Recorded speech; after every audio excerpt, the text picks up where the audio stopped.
Queridos, boa noite. A paz de Cristo a todos. É um prazer estar nessa reunião de oração com os irmãos, também com os irmãos que estão em casa. E confesso que a sequência das palavras de cada parte que foi feita, elas por si já nos ensinam bastante sobre o amor de Deus, sobre oração, sobre lealdade, sobre fidelidade, como Deus é cheio de amor e como testemunho também que foi dado, um exemplo prático desse amor de Deus. Mencionando os autores, como o Felipe também fez, certo autor disse que enquanto ele tentava fugir de Deus, Deus o caçava como um cão de caça, e ele se sentia como uma presa, até o momento em que ele começou a escutar a ofegância do cão de caça, e ele percebeu que já não dava mais para fugir, não dava mais para resistir, e aí ele foi capturado por esse cão de caça, que ele chamou o cão de caça do céu. Bondosamente ele assim chamou. Confesso que cada um de nós tem momentos assim na vida, de sermos capturados por Deus, e isso é muito bom, porque Deus só escolhe boas caças. Isso é muito bom. E pensando no tema amorosos, e dando sequência também no assunto, eu queria pedir que os irmãos abrissem a Bíblia em 1 João capítulo 3. É um tema que também tem sido estudado na escola bíblica. E 1 João capítulo 3, verso 11, aqui intitula-se o amor fraternal, e eu queria que nós lêssemos. Diz assim: esta é a mensagem que vocês ouviram desde o princípio, que nos amemos uns aos outros. Não sejamos como Caim, que pertencia ao maligno e matou seu irmão. E por que o matou? Porque suas obras eram más e as de seu irmão eram justas. Meus irmãos, não se admirem se o mundo os odeia. Sabemos que já passamos da morte para a vida, porque amamos nossos irmãos. Quem não ama, permanece na morte. Quem odeia seu irmão é assassino. E vocês sabem que nenhum assassino tem a vida eterna em si mesmo. Deixa a Bíblia aberta, que a gente vai seguir depois no verso 16. Mas eu gosto muito de comparar também a forma como João e como Paulo escrevem. Paulo escreve buscando os conceitos, explicando. Quando não dá para explicar, ele faz uma comparação, por exemplo, da própria igreja. Olha, a igreja é um corpo. Cada pessoa é uma parte do corpo. Todos são importantes, porque todos fazem parte do mesmo corpo. Entenderam? Entenderam. Então é parecido com isso. E Paulo sempre vai dizendo dessa forma. João já é um pouco diferente. João já é mais assim, ou é ou não é. Te decide. Enquanto Paulo, depois que explica, dá um exemplo. Irmãos, quem chora, nós devemos chorar também. Quem se alegra, nós devemos se alegrar também. João não. João chega, vocês já sabem a mensagem desde o começo, vocês já ouviram, nos amemos uns aos outros. E aí ele vai desde o começo, para mostrar que desde o começo não se ama uns aos outros, que são os versos que nós lemos. Vocês ouviram que desde o princípio o certo é amem-se uns aos outros, mas Caim não amou o seu irmão. Então desde o princípio não tem sido a prática correta. Mas aí ele vai dizendo, por que Caim não amou seu irmão? Porque as obras de Caim foram rejeitadas por Deus, e as de Abel foram aceitas por Deus. E um autor também vai dizer, então por que Caim matou Abel? Porque ele não conseguiu matar Deus. Porque quem rejeitou foi Deus, não foi Abel. Mas por não conseguir matar Deus, ele matou o querido de Deus. aquele que soube obedecer a Deus. Então observem que João começa dizendo: desde o princípio vocês já sabem, amem uns aos outros. Mas Caim não amou seu irmão Abel. Abel amou a Deus. E o que Abel ofereceu a Deus foi justo. O que Caim ofereceu a Deus não foi dedicado. Daí alguém vai dizer que não só existem dois tipos de pessoas, Caim e Abel, ou aquele que busca a Deus e o que rejeita a Deus, mas também há aqueles que estão se distanciando de Deus com o passar do tempo, e aqueles que estão se aproximando de Deus com o passar do tempo. Os nossos olhos não conseguem discernir quem são as pessoas, mas nós sabemos de qual grupo nós fazemos parte. É uma prática, é um exercício talvez muito chocante.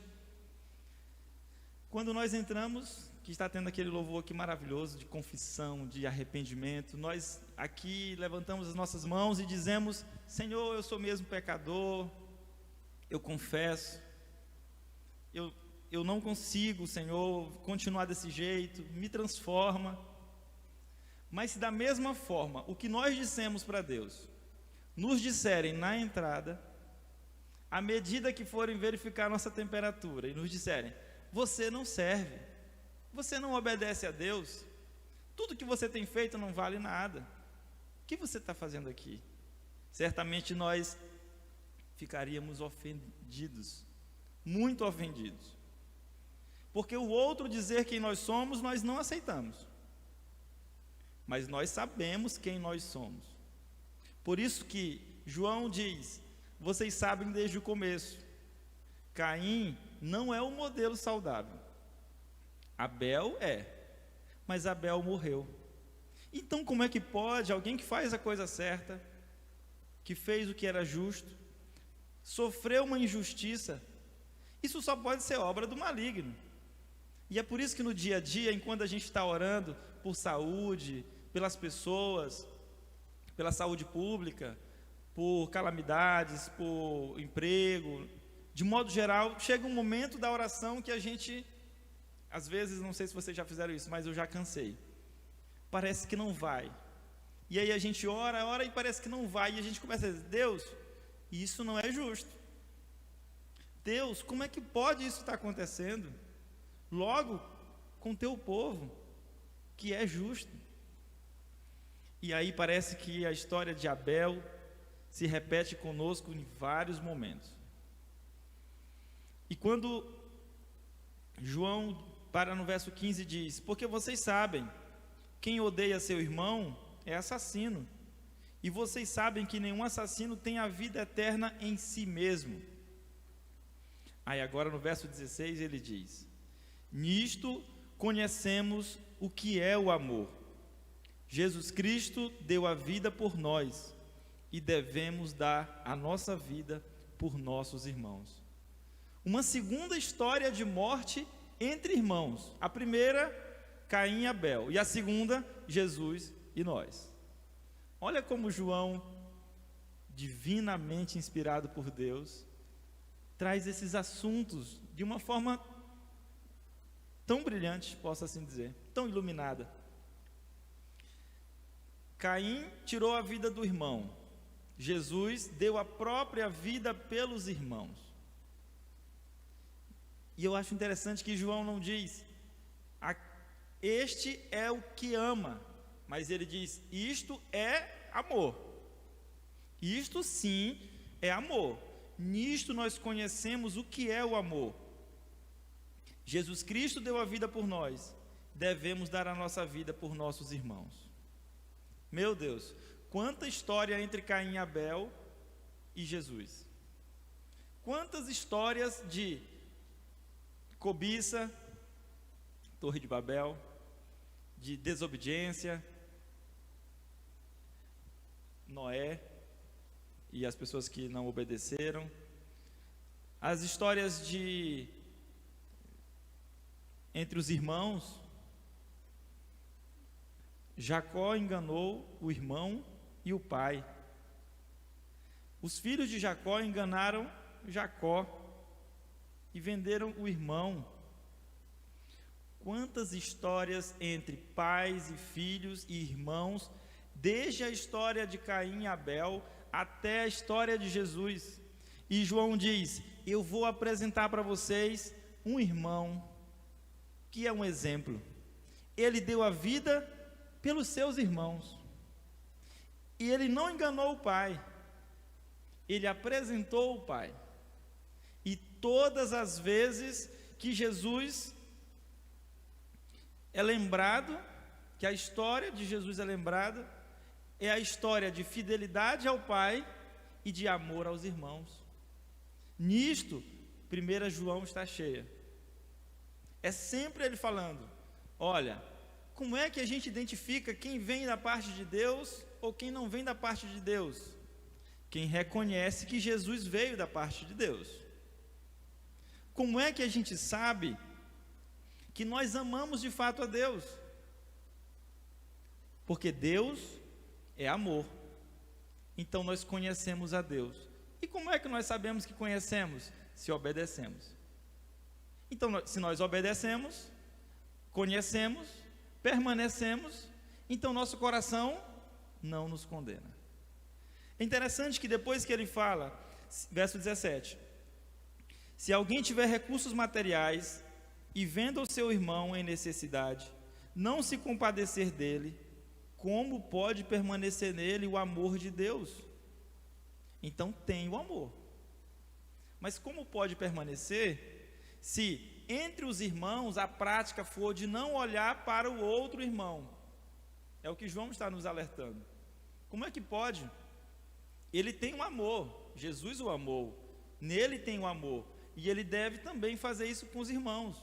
Mas se ele não fizer isso, se ele não exercitar isso, como é que pode permanecer o amor nesse irmão? Filhinhos, não amemos de palavra nem de boca, mas em ação e em verdade. Em ação e em verdade. Assim saberemos que somos da verdade e tranquilizaremos o nosso coração diante dele, quando o nosso coração nos condenar. O bom do Evangelho, irmãos, é que ele entra na nossa vida, mexe com tanta coisa e nós ficamos mais espertos. Ficamos mais espertos com algumas coisas. Às vezes nós tentamos nos enganar, e quando nós tentamos nos enganar, nós percebemos: o que eu estou fazendo? Estou no lugar errado, né? O que eu estou fazendo? Por que eu fui por aqui? Ou por que eu deixei de fazer aquilo? Aí o coração pesa. O que o João diz, o coração condenou. Se o coração condenou, é porque nós sabemos que não estamos obedecendo. Então, se nós não estamos obedecendo, Cristo que está em nós faz o nosso coração nos condenar. Nós sabemos que somos da verdade quando o nosso coração não nos condenar, diante dele, quando o nosso coração nos condenar, porque Deus é maior do que o nosso coração e sabe de todas as coisas. Olha que texto bonito. Deus é maior que o nosso coração. Às vezes nós achamos que o nosso coração é maior do que Deus. Quando?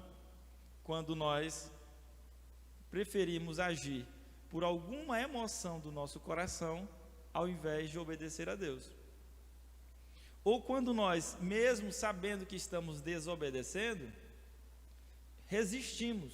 Então, se o nosso coração nos condena e nós resistimos, nós estamos achando que o nosso coração é mais forte do que Deus. Mas Deus é maior que o nosso coração e sabe todas as coisas. A busca humana é uma busca de tentar conhecer a Deus, né? De tentar esquadrinhar quem é Deus. Onde é que Deus está? E a minha sobrinha, que mora em São Paulo, Gabriela, mandou um vídeo para mim. Ela tem 6 anos. E ela perguntou para a mãe dela: quem é o pai de Deus. E minha irmã pegou, tu é teólogo? Responde para tua sobrinha, quem é o Pai de Deus? E eu gravei um vídeo de 1 minuto, não, Deus, aí comecei a explicar, e Bernardo, meu filho que também tem 6, o primo dela, chegou perto e disse, o que você está fazendo, pai? Eu disse, eu estou tentando explicar para a Gabriela quem é o Pai de Deus. Ele disse, é fácil demais. Está bom, então você vai falar para a Gabriela. Quem é o Pai de Deus? Ele disse, o avô de Jesus. Pronto.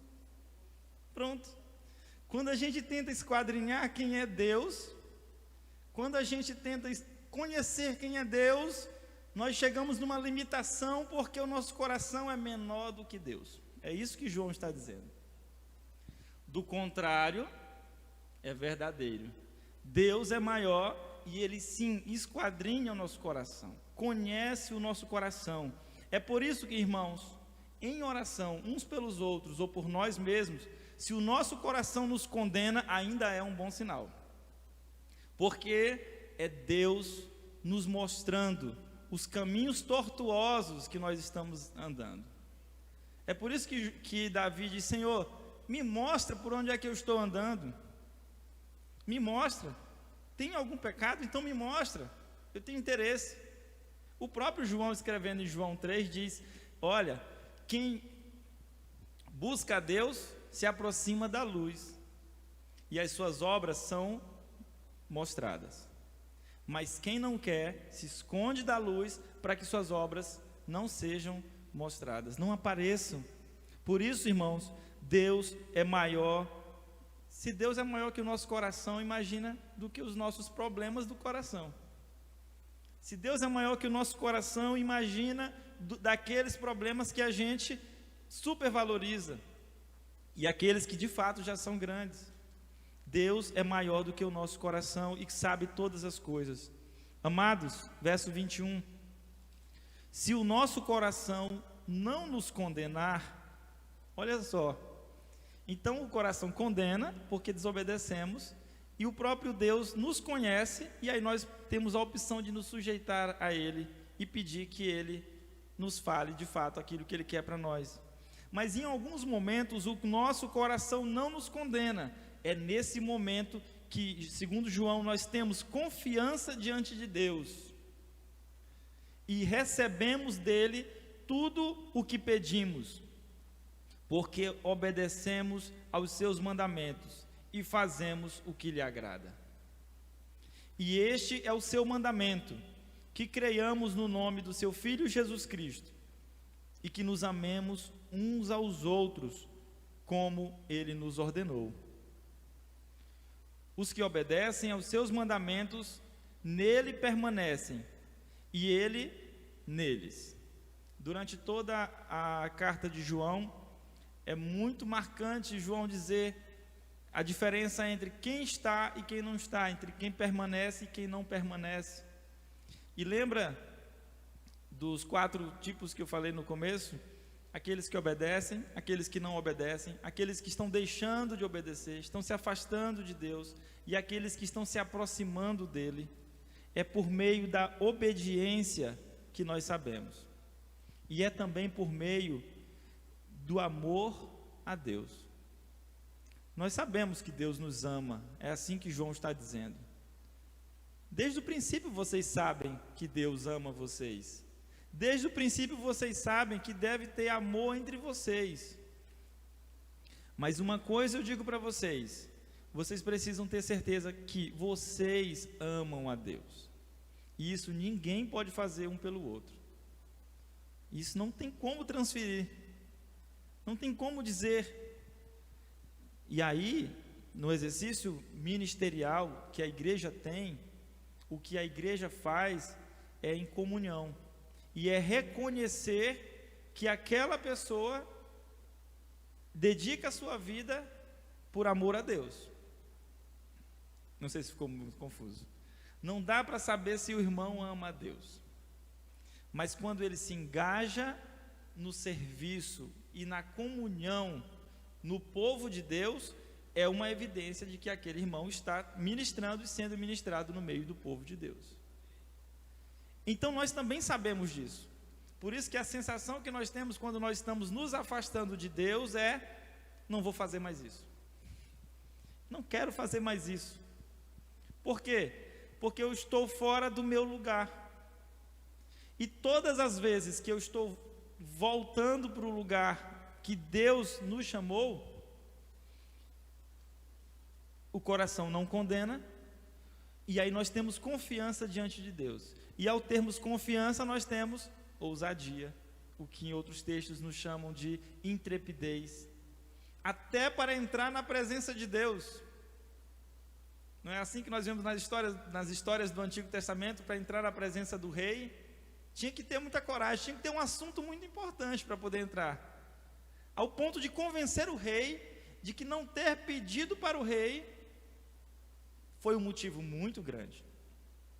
Então João está dizendo: se o coração condena, se você está desobedecendo, volte, se arrependa, continue. Ele já havia dito lá no capítulo 1, confessa que nós temos um intercessor diante de Deus, Jesus Cristo, o justo. Confessa. Mas se não tem essa condenação, não tem esse peso no coração, então haja com ousadia, haja com intrepidez, faça além do que você pode, vá com força, faça isso. Não dá para comparar exatamente o que João está dizendo, mas se a gente pegar em alguns pontos, a história de Sansão é um pouco parecido com isso. Enquanto Sansão tinha o coração pesado, foi só um voto, eu posso dizer o que eu fiz, suas forças foram se esvaindo. Mas quando Sansão já não tinha mais o que perder, já tinha perdido a visão, as forças, tinha perdido tudo, já tinha perdido a moral, virou motivo de chacota, já era um souvenir na mão dos filisteus. Ali ele disse: Senhor, eu estou lembrando da aliança que o Senhor fez comigo, então, se for possível, dá aquela força para mim. E às vezes a história de Sansão é muito confusa, porque a gente não sabe, e o autor ainda diz assim: matou mais na morte do que na vida. E na festa dos filisteus ele morreu. Que tipo de solução foi essa que Sansão procurou? Só o coração de Sansão para saber o que tinha ali. É por isso que, se o coração não nos condenar, podemos agir com ousadia, com intrepidez, para entrar na presença de Deus e também para servir e ajudar os nossos irmãos, a quem conhecemos e a quem não conhecemos. Como é que eu sei isso? João explicou: do seguinte modo sabemos que ele permanece em nós, pelo Espírito que ele nos deu. João, Paulo e todos os escritores do Novo Testamento